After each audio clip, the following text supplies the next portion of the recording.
Chairman Torkelson. Present. Okay, first up this evening, we have a presentation, the school report card presentation. Thank you. Doctors Wirtz and Hendrickson will go to the microphone over here to give a brief overview of the school report card, which you can access from our district website on the district and building pages. And Mr. Blackmer will be the technology guru manning the projector. Is that in focus?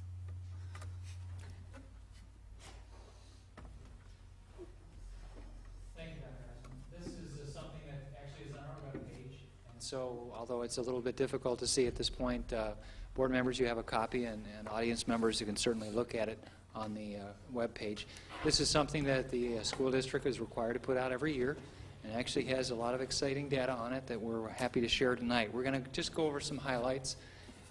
This is last year's data on students, and so as we see the district breakdown of different ethnicities and students with IEPs, low income, etc.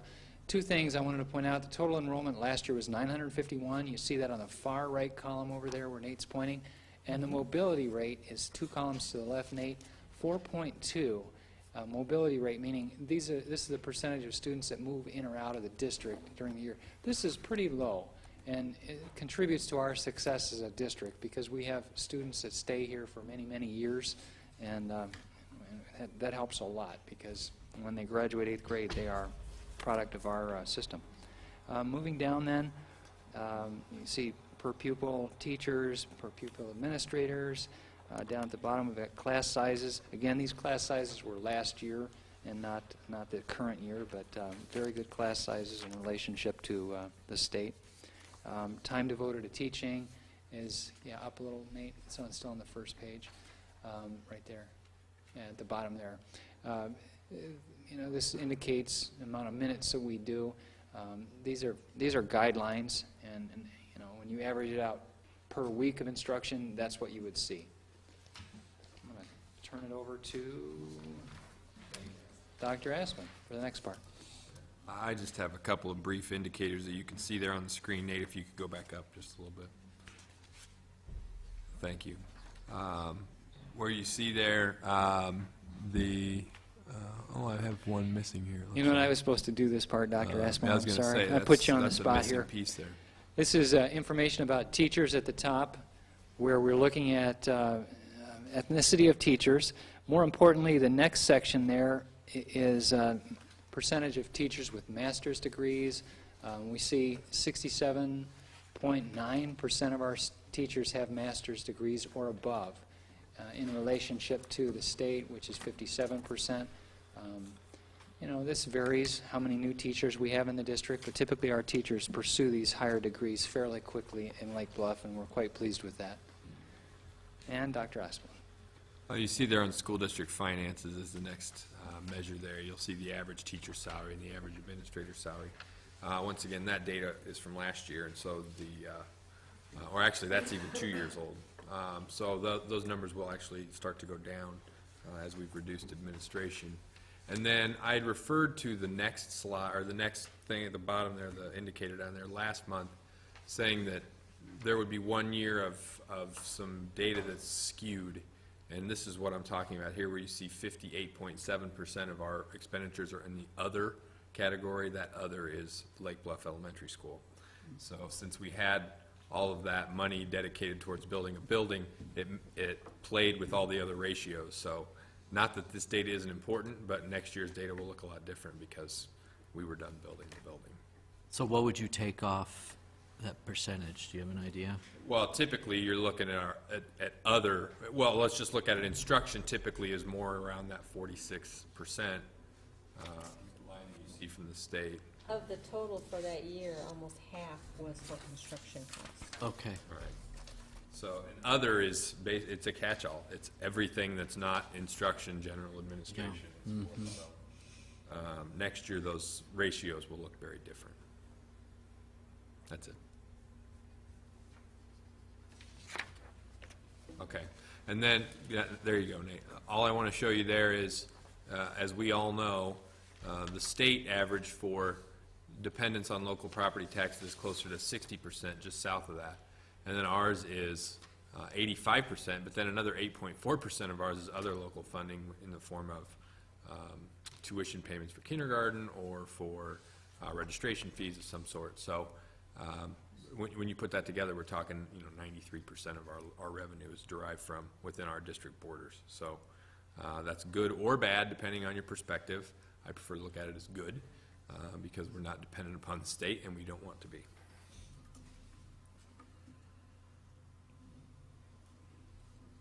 The next part, Dr. Wirtz, I believe, was going to make mention about NAEP. We're going to talk about the academic performance section. Starts out with the National Assessment of Educational Progress, and that's a test administered to students in 4th, 8th, and 12th grade across the country, and it's by the U.S. Department of Education. These results reflect the country's performance, the state's performance on this. All the 4th graders in the state, this is where they perform. We don't have it broken down into. Right. These are not Lake Bluff results. These are the state of Illinois results. They're just the state of Illinois results in all categories. On the rest of this page, Nate, if you scroll down, you'll see 8th. They're not really very meaningful for us because it's the state results. If you go to the next page and we look at overall student performance, this begins to reflect what the district did on all state tests. And then when we look at the next box, Nate, is the overall Illinois Standards Achievement Test, the ISAT performance.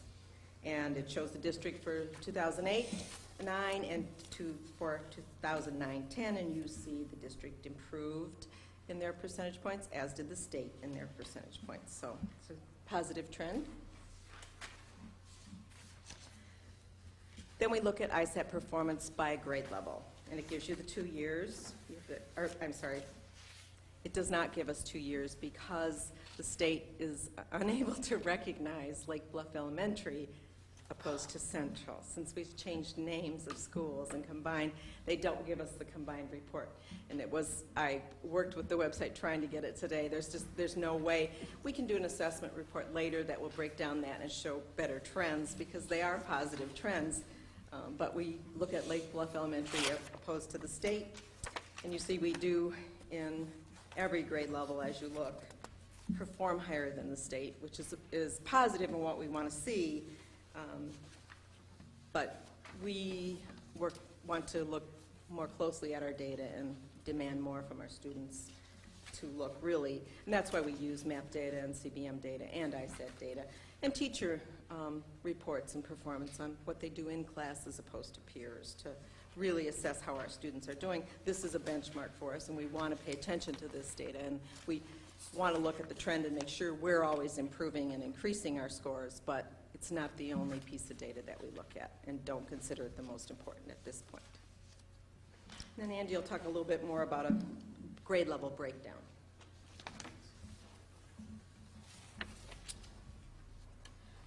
Yeah, go to the next page, please, Nate. Keep going. Okay, we're going to look at this page. This is 3rd grade. I'll go over this page with you, and then you can look ahead to the others if you'd like. Looking at the very top, it lists all the 3rd graders. The top line is district, the second line is state, and it takes the achievement of these kids on the ISAT in reading and math and distributes them into quartiles. And the quartiles are warning is the first quartile, below expectations, below standards is the second, meets expectations is the third, and exceeds expectations is the 4th quartile. And so, just looking at the reading, 3rd grade, we see that 42.7, can you point that out, Nate, in the 3rd quartile, 42.7 of our kids met standards in reading 3rd grade, and 50.0, I think that says, exceeded state standards. It's unusual for a district to have more students exceeding than meeting. And it's not all unusual for us, but it's something we certainly aspire to each year.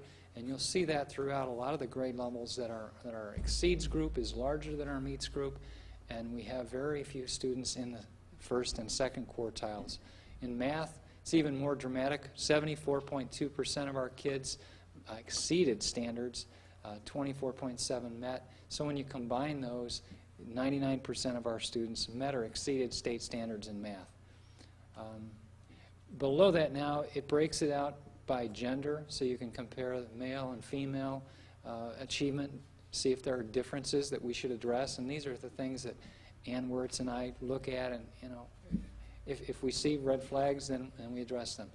Below that, you'll see it's broken down by ethnicity, and below that, you'll see how the students with disabilities, IEPs, are performing compared to the rest of the group. In all of these groups, the state looks at achievement to determine whether or not the school is meeting standards. The following pages, grade 4, reading, math, and science is added. So again, it breaks down quartiles there. Again, just in looking at the top in reading, 4th graders, 69.9% exceeded standards, 25.2 met standards, and less than 5% of our kids were below standards, none in warning. In math, again, tremendous results. 63% of our kids exceeded standards, etc. Basically, 4th and 7th grade, you see science as an add-on. In 3rd, 5th, 6th, and 8th, you'll just see reading and math results. So I'd be happy to field any questions from you or the audience members if you would like to call me or talk to me at any point about these scores if you see anything that concerns you. But we're very proud. I said it really isn't our benchmark because, of course, we expect to be quite a bit higher than the state, and we are. But it's good to make sure that we are. And then finally, the last page of the school report, page 15, says what we had said before, that the district did not, in fact, make AYP, despite all the high percentages, bless you, that you've seen in the presentation. Our students with IEPs did not make it in reading. The benchmark was 77%, 77.5%, sorry. And our students with IEPs in reading, only 68.6% met. And while we're, of course, always concerned when all our students don't make it, we're really not changing anything that we're doing as a result of this.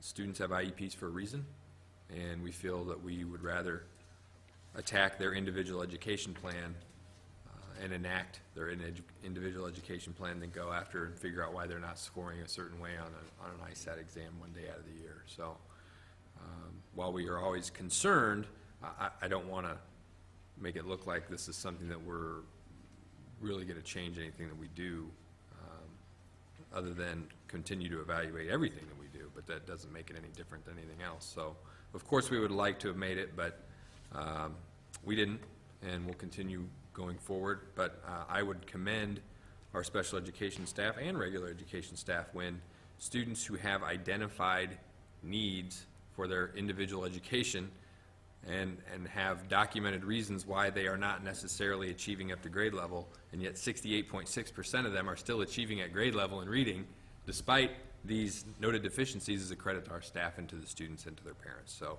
I'm very proud of these numbers and proud of our staff and our students for having achieved them, and I'm confident going forward that we will improve as we seem to every year. Any questions?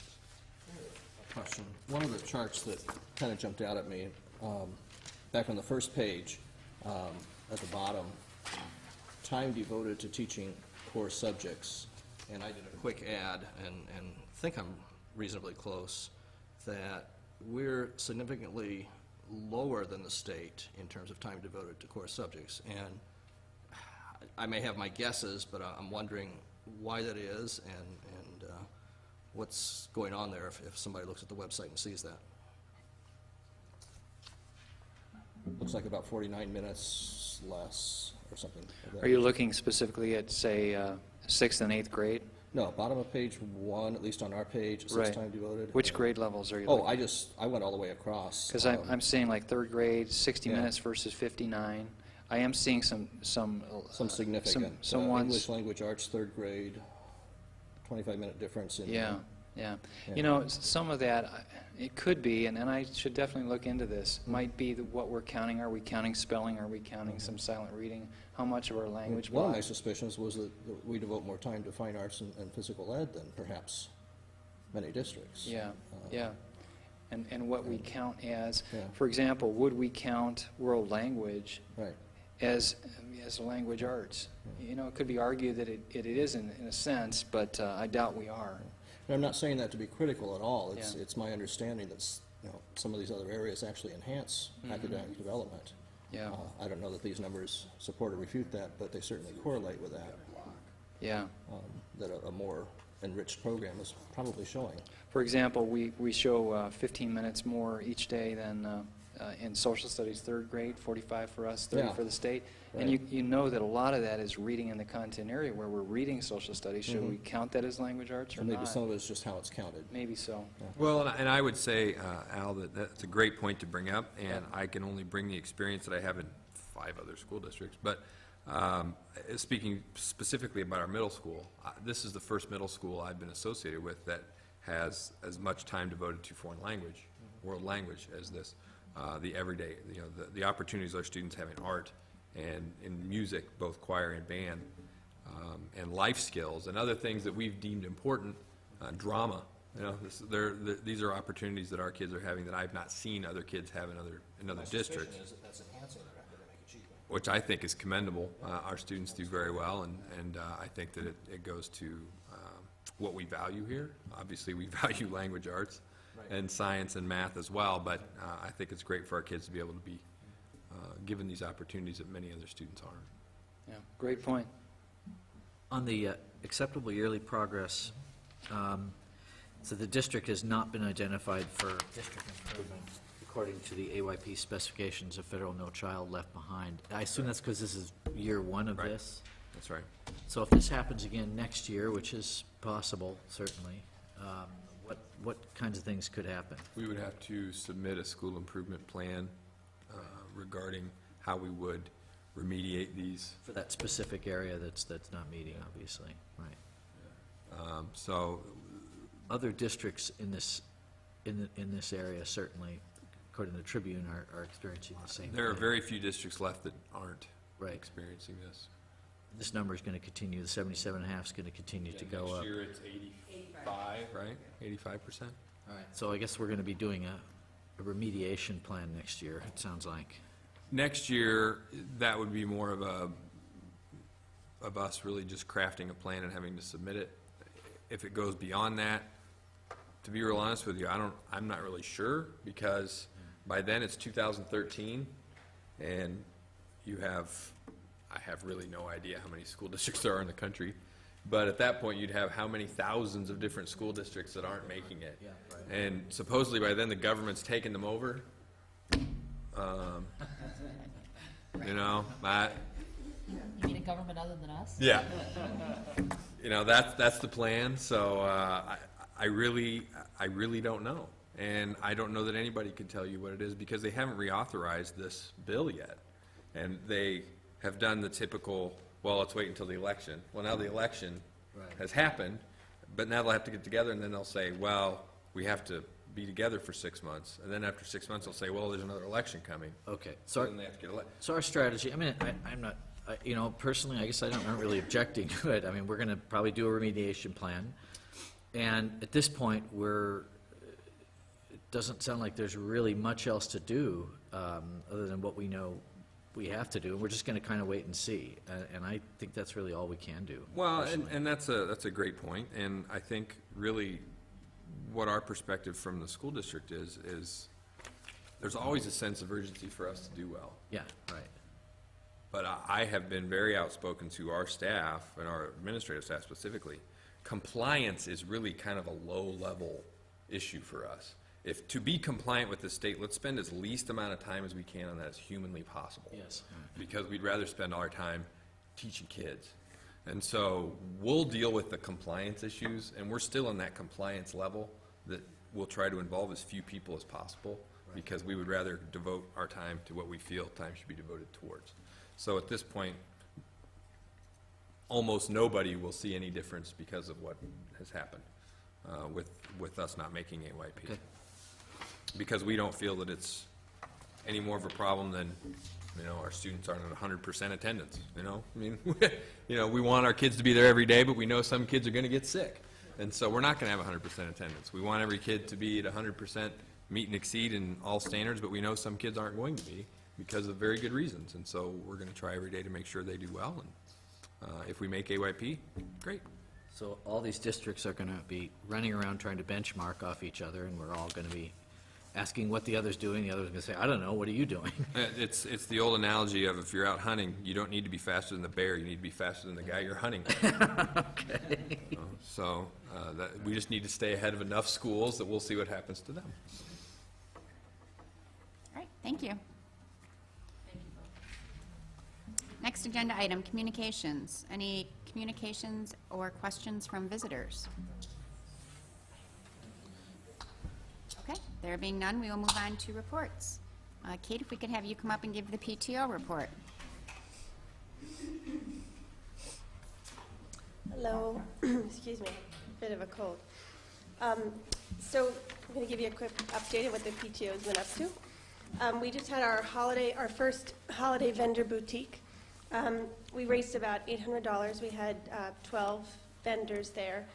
A big thank you to all those vendors, as well to Charlotte Music, who organized it, and to the Bailey family, who opened up their home so generously. It was a lovely evening. We hope now moving forward we'll have even more momentum for that event. This week on Monday we have our Time Travelers program for the first graders. So they'll be learning what it's like to be a Wampanoag, which is always a fun event. We also have our yearbook sales, which will be closing out November 24th. That's both at the elementary and the middle school. You can purchase the yearbooks in the web store on the website. We have a new offering of spiritware. That sale is through Monday, the 22nd. And some great new items. And actually, just yesterday, they added in a new Lake Bluff sweatshirt with blue embroidery. There was a red one in there. Now it's got blue, too. So I encourage you to go check it out and purchase spiritware. The middle school book fair is December 2nd, so that's coming up. And then we have a couple of enrichment programs that are happening next week. Actually, this Friday. Our poet in residence is coming for 2 days to the elementary school, starting on Friday. He's going to do 2 assemblies, one K through 2 and one 3 through 5. And then he's actually going to do writing workshops with the grades 3 through 5. And then on Monday, there's actually an open mic night, 7 to 8 p.m. at the elementary school. So you can come hear the poetry that the kids have crafted over the couple days. So I hope everyone will come. And then also the 5th graders are having a science assembly with Lego, studying forces in motion. And I think it's either Monday or Tuesday next week. I'm not sure. Monday. And that's it. Thanks. Thank you, Kate. Dr. Esplin, Superintendent Report. Thank you. First, I would ask Kathleen Tomei to go to the podium. She has a great bit of news for everybody regarding the food drive. Hi, I just wanted to thank all of our families and staff and students. We participated, both schools, in the Hugs food collection, which collects food to provide Thanksgiving meals to needy families in the area. We had been approached. They had set for themselves last year a goal of feeding 500 families. Our schools alone, today, the second pickup was made over 400 meals. So we have essentially almost doubled what they were able to do last year. So it's a huge thank you to everyone who helped coordinate that effort, particularly at the elementary school, and Ryan, as well as Lisa Nash and Katie Tompkins took the lead with that, and at the middle school, Nancy Goldberg and Kathy Meyerhoff. So thank you to everyone for their efforts. Thanks, Kathleen. I have a few announcements to make. One, we just found out officially today, actually, and thank you to Ryan Waller and Drew Irvin at the Village for alerting us, because the railroad didn't. 176 will be closed at the railroad track next Monday and Tuesday. all day. And so if you live west of the railroad tracks and need to come to school, fortunately, the Green Bay Road Bridge is open, and so now that opportunity is there. However, traveling east into Lake Bluff or west out of Lake Bluff on 176 is now going to be impossible past Green Bay Road. So that's going to obviously put a cramp on our transportation plans for next week, but we will have everything ready for the bus routes to be altered by then, or No, the bus stops will remain the same time, pick up in the morning. Buses may arrive a minute or two late Right. to school, but they won't be counted tardy. But the buses are going to take the route south on Waukegan Road to Deer Path and over, and then up Green Bay. So right, we're- yeah, for so 2 days, individually we're you gonna- won't notice it. If you're a child riding the bus, you'll see it's some different scenery than you're accustomed to. And we will be having some flexible time to get to school on those 2 days. We gave our best effort to ask them not to do it, sending letters and things, but that didn't have any effect. So unfortunately, that will be closed next week. We did send out an Alert Now message today regarding the early dismissal tomorrow. It's at 11:05 at the elementary school, 11:05 at the elementary school, and 11:30 at the middle school. And we have an early release for our staff. We're taking on a couple of different projects, goal setting and map data for some teachers, and the 2020 Vision project will be discussed by all the other staff at the middle school tomorrow, starting at 12:30. Also, we will have a digital version of Top Notch coming out. Kathleen Reedy has been working very hard on that. It looks great, and it will be emailed to all of the parents, but we're also going to be looking for community subscribers. If people who aren't users of the school district anymore would still like to have the digital Top Notch, we will be able to email that to you. So in the future, we will be attempting, in the near future, we'll be attempting to get those people enrolled as soon as possible. That's what I have. Great. All right, next would be student services and curriculum. Okay. I'm going to tell you a little bit about the Tri-District Assessment Committee. We started that committee a couple years ago. Last year, the focus did the math study, and we worked on that. This year, we've tweaked the focus. We met in November, and we're working on creating a common response to intervention plan for identifying specific learning disability students. The law requires that now, and we feel like since we all work together and feed the same high school, it should be more similar than different. So we have made great progress on that. And we are also going to work collectively on goal setting and expanding goal setting to discuss instructional practices to support goal setting. So kind of just trying to stay a step ahead of what we're doing in the districts. And we'll meet again in January, and district reps from all three, 65, 67, and 115 participate. We also have a tri-district focus group that's doing a program evaluation of special education programs, and we've been meeting pretty regularly from the three, 65, 67, and 115, to really study our current programs, practices, and approaches toward providing high-quality programs that meet the needs of all of our learners, particularly in special service arena and special education. And we want to continue to meet with NSSED, and we'll involve a parent group eventually, and neighboring districts to make sure that we have quality programs in place. Our goal-setting group is going to meet tomorrow, as Dr. Asplund mentioned. It'll be part of the 2020 Vision team, and he'll tell you a little bit about that, part of the in-service tomorrow. But we feel like goal-setting fits right in with the self-directed learner, and this is a group of people that have been meeting since the start of the school year. Teams from both buildings will meet together tomorrow, and they'll work on ways of exploring how to assist students in setting goals based on what they need to learn, not just on increasing scores. Our focus is not simply on MAP scores or ISET scores or any score. It's on the whole learner, and what can we do to improve programs for every student and help get the student involved and be self-directed in that. The other thing I want to tell you about is parents of 201 6th, 7th, and 8th graders in the last month received notification that their students qualified to participate in the new MATS, which is the Northwestern University Midwest Academic Talent Search. You have to score on the 90th percentile or above in reading or math on the ISAT tests. And then those students have the option to take the ACT or the SAT. And dependent on the score they receive on those tests, they can participate in programs and classes designed by Northwestern for students to be part of a talent program. And And do we, that's totally optional. do we know how many of our 201 students elected to do that? We do not know yet, because it doesn't take place until the spring. The testing, I think, one is in February and one's... Right, okay. I think you had to sign up by October 30th, though, or something. So Yeah, the that may- parents had right. to, had to decide, but we don't get We don't- that okay. information. Okay. That's a pretty high number, just, 201 out of our total 6th, 7th, and 8th grade population is a very high number. do we, obviously, we get that figure every year. Every year, it's dependent on the students' scores on Right, the of ISAT course. test, yes. 201 is higher than normal, I would assume.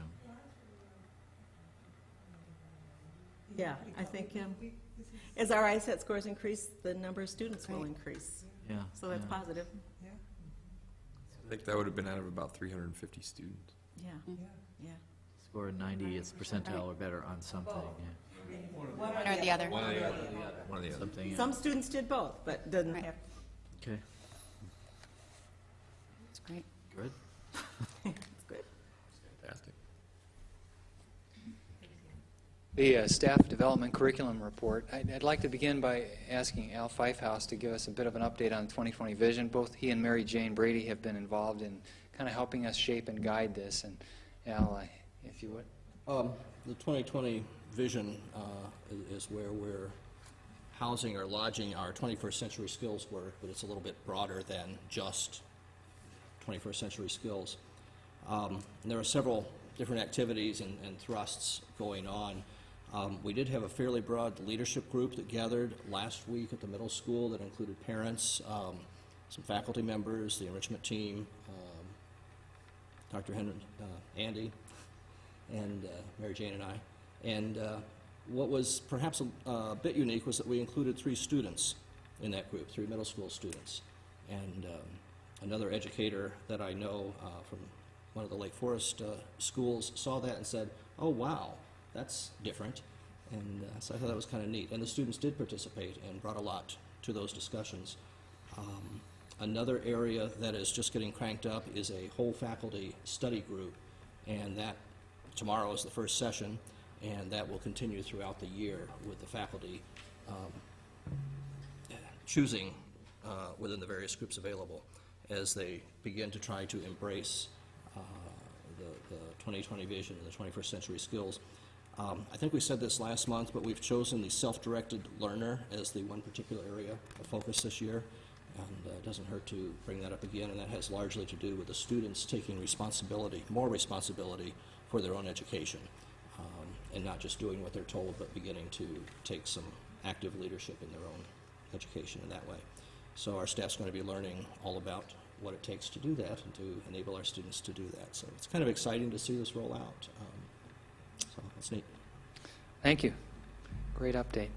A few other things that took place this past month. We had Janice Heigl come out again, as she's continuing to work with our Bridges pilot teachers, as well as she worked with combination Lake Forest and Lake Bluff teachers in each of the grade levels, K through 4. So that happened, and it was exciting to see teachers from these 2 districts get together and compare best practices. So a good outcome of our shared resource there. Coming up, we've got a rep from the regional office to train some of our 3rd and 4th grade teachers on how to be better writing instructors. So that's coming up. Katie Williams has set that up for us. And then, I want to share just a snippet of a Trib article that I clipped entitled Strapped Schools Axe Foreign Language Classes. And I bring this up because we had a World Language Report last month in which we shared our great success here. And I just wanted to say kudos to the board members and Dr. Aspen and the community for valuing world language. This article in the Trib on November 5th basically is saying in these rural communities of the U.S., foreign language classes are one of the first things that are getting cut. And yet it's talking about the need for these in our 21st century. And it says, much of Europe and Asia, by contrast, make second and third languages compulsory beginning early in grade school, as we do. Maybe not to the extent that happens in Europe, but I'm proud that we have Spanish beginning in kindergarten. It says, yet schools in poorer communities and rural areas of the U.S. that need to create jobs the most were the least likely to offer foreign languages.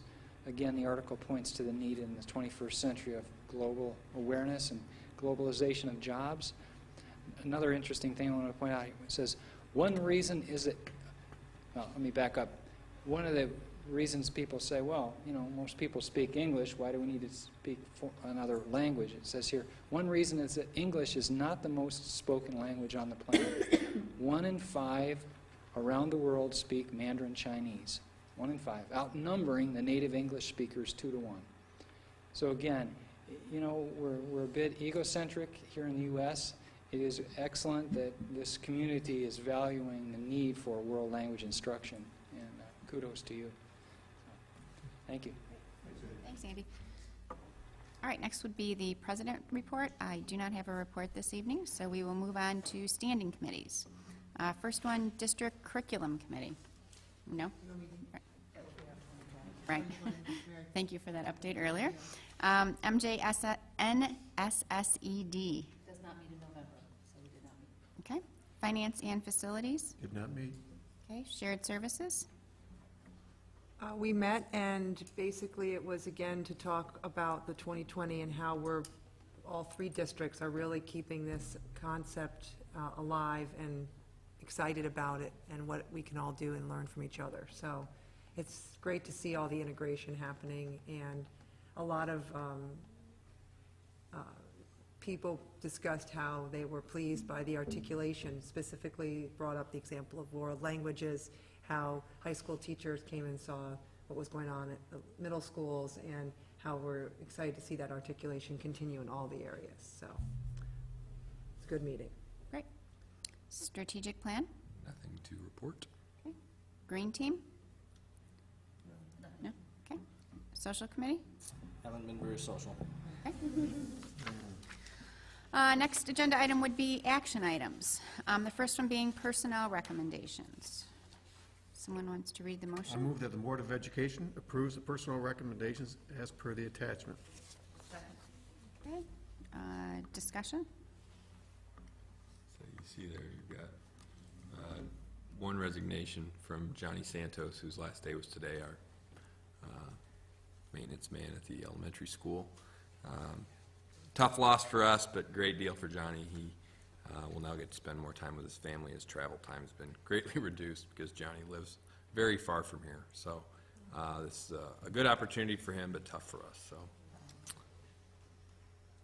Okay. Can we do a voice vote on this one? You need a roll call. Roll call. Terry, please. Kim Burke. Yes. Mary Jane Brady. Yes. Terry Carney, yes. Al Fivehouse. Yes. Eric Bernier. Yes. Corinne Torkelson. Yes. Okay, next action item. Approve the resolution to dispose of surplus property currently located at East School. I move that the Board of Education approves the resolution to dispose of surplus property currently located at East School. Second. Discussion? Jane? John did ask for me to create an inventory of those items, which I did do, and it's on my desk as we speak. Just so you're all aware. That looks really good. Thank you. It's a lot of stuff. It is a bunch of desks and tables and things of that sort that really have no value to the district, and so to be legal, we need to resolve to eliminate that surplus property that we've identified. It does include, I want to, as John mentioned, chairs and desks, but also includes the playground equipment that is in the container at middle school that we took out of Central, and playground equipment, some of it at East School. So.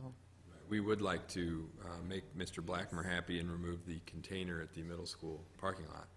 I don't know why he wants rid of that. I think it's very attractive.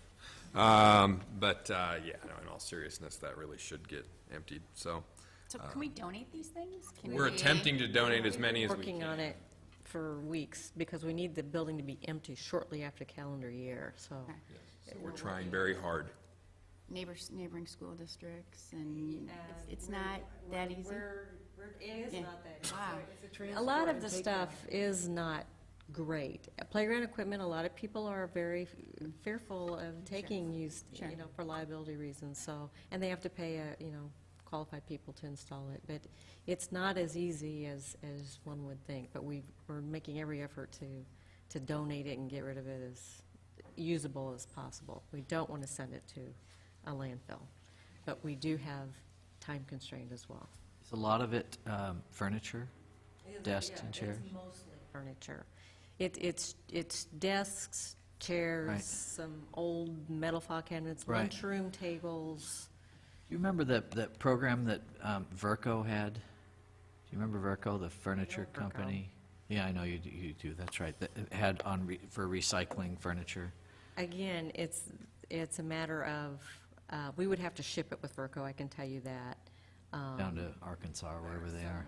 Yeah. Yeah, we've been working with some Waukegan, North Chicago organizations to try Yeah, to come right. and take some, could be used, Boys and Girls Club, we've talked to them.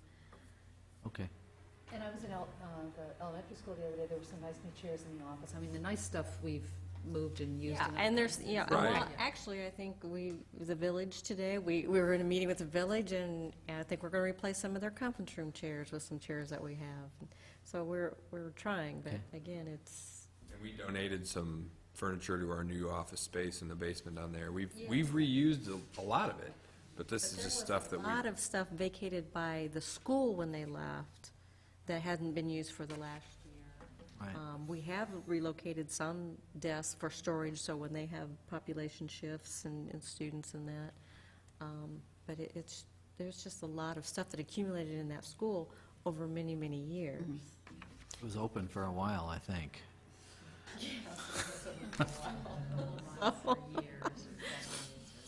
And Jane, you would be the contact if anyone is interested in what we have and getting it, okay. And we can open the building, make it available whenever they want to come in and look, and You have it all sort of consolidated? all in the gym. It's all in the gym? Okay.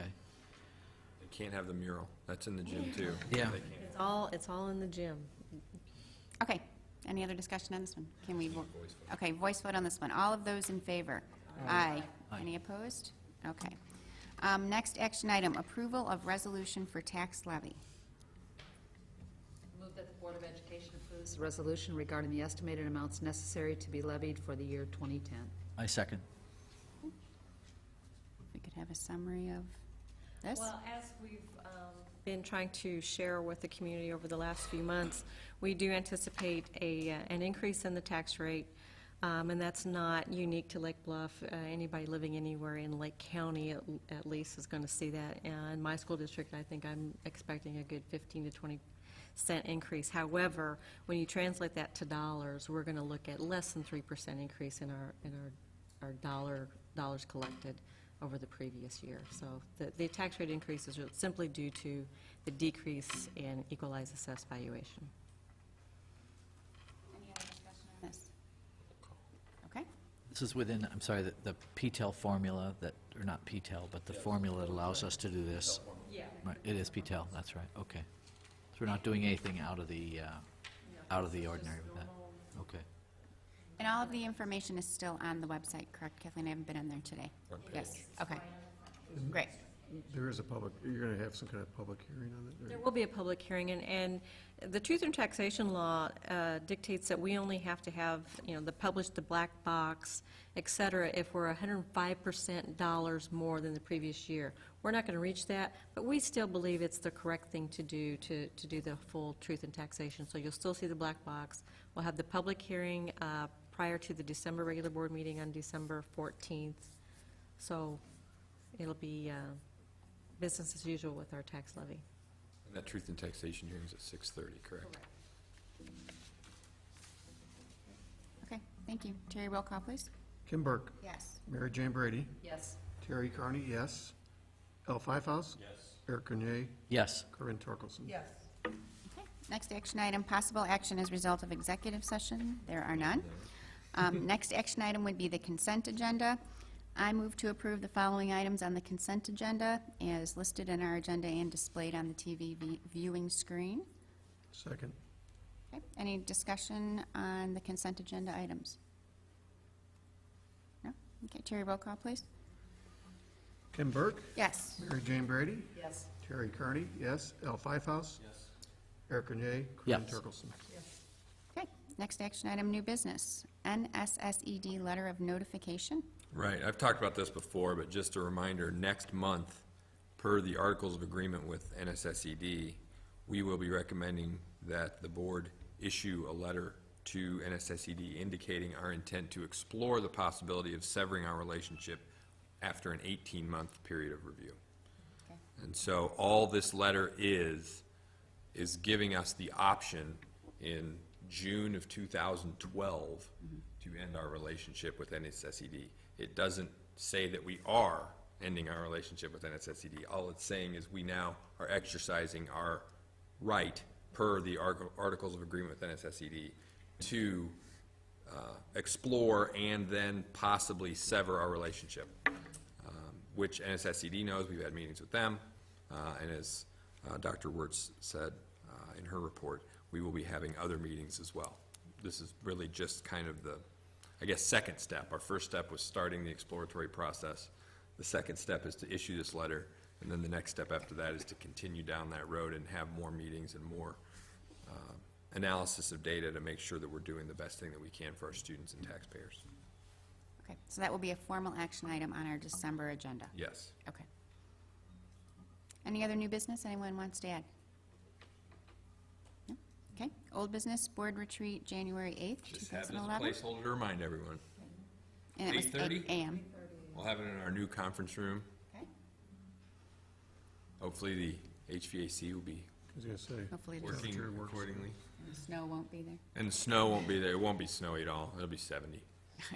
Global warming, you know. All right, any other old business? Okay, next action item would be adjournment. I move that the meeting be adjourned. Second. Okay, all those in favor? Aye. Thank you all.